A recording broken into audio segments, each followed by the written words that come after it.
Hoje na PTV Comunidade nós estamos falando sobre as pequenas reformas, os cuidados que você tem que ter para não ter problemas futuramente.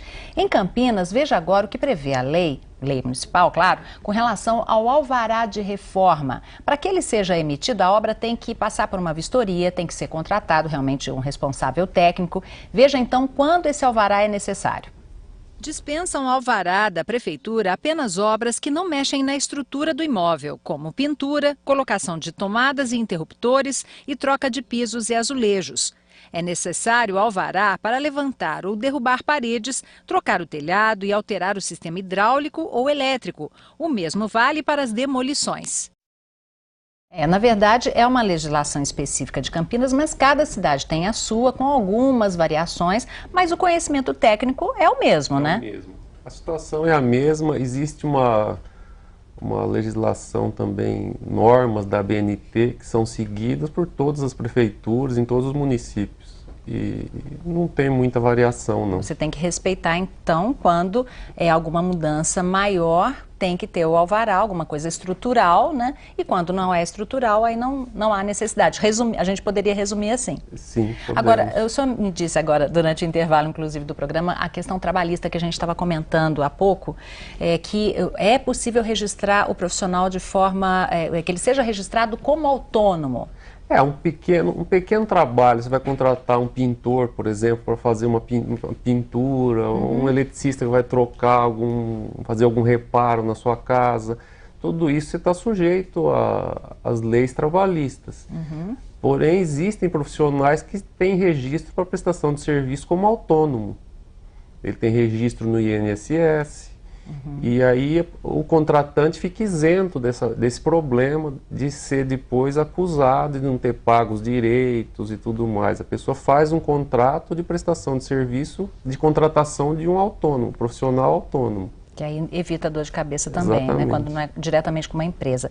Agora, tem uma pergunta aqui para o senhor João Paulo Figueiredo, em Ribeirão Preto, a Juliana de Campinas, Juliana Valentim. Ela diz o seguinte, que está com uma reforma em casa, gostaria de saber quais as vantagens de contratar um pedreiro ou uma construtora, quais as diferenças entre valores. É claro que isso aí varia, né, Sr. João Paulo, de acordo com o tamanho da obra. Mas é possível estabelecer, por exemplo, uma porcentagem? Olha, se você contratar o pedreiro X, uma construtora mais X? Nesse caso, a diferença fundamental que existe é o seguinte: quando você contrata uma construtora, o contratante está se resguardando dessas questões que foram ditas anteriormente. A obrigação trabalhista, toda essa questão passa a ser de obrigação da construtora, desde que o contratante exija da construtora o oferecimento da documentação pertinente à obra que esteja sendo recolhida e paga adequadamente. Quando o colega se referiu ao fato de você se contratar um pessoal autônomo, é preciso lembrar que os custos previdenciários e trabalhistas do autônomo também são altos. O fato puro e simples de ser um autônomo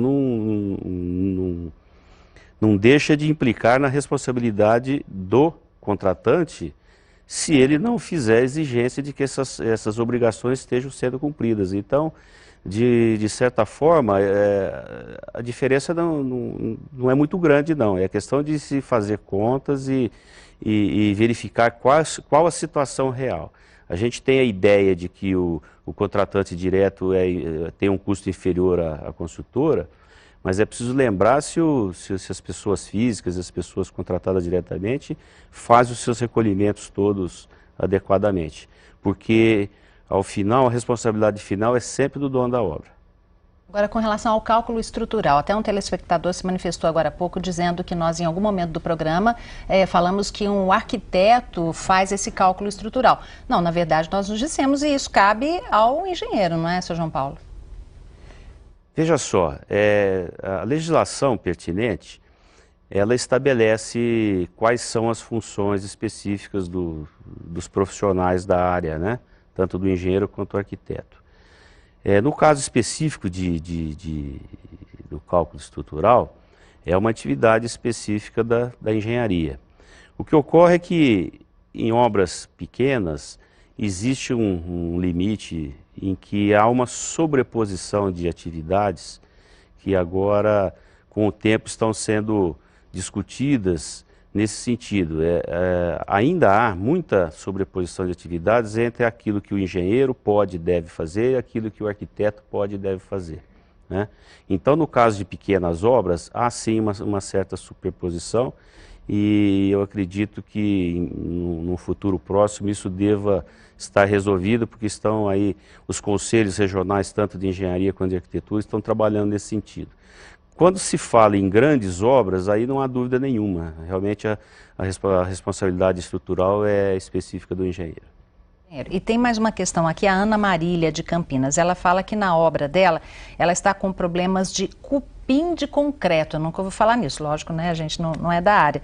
Mas isso existe, ela pergunta por que isso acontece, se tem solução. Precisa ver especificamente o cupim de concreto, na verdade, deve ser um concreto que está com bolhas internas e precisa ver a razão pelo que aconteceu. Isso é um caso muito específico. Não dá para fazer uma análise assim à distância, né? Agora, voltando à questão que a gente estava falando do planejamento e também da reforma, como o senhor João Paulo falou, que muitas vezes as pessoas ficam na dúvida se chamam o engenheiro ou o arquiteto. A gente viu, inclusive, agora há pouco o design de interiores dando uma dica lá do revestimento da parede. Isso ele foi bem claro ao dizer que é uma reforma rápida, né? 2, 3 dias e o objetivo X. Agora, quando a pessoa quer fazer uma coisa definitiva, né, e quer ficar com aquilo lá durante muito tempo, aí não dá para ser tão rápido assim, não é? Eu acho que tudo depende muito da expectativa da pessoa que está contratando. Se ela tem disponibilidade de tempo para fazer uma coisa mais elaborada, eu acho que talvez seja possível outros caminhos e um outro tipo de trabalho. Quando a pessoa precisa, em função de situações, às vezes a pessoa está fazendo a reforma no imóvel que ela mora. Fica difícil para a pessoa, muitas vezes, executar determinados trabalhos que seriam indicados. Ela vai ter que fazer alguma coisa que seja razoável, né? Que seja possível. Compatível com a presença das pessoas, né? Sem dúvida. Não dá para ela ficar no hotel, por exemplo, esperando terminar a reforma. Sem dúvida. Que o ideal seria, talvez, né? Sem dúvida. É muito desgastante fazer uma reforma morando no imóvel.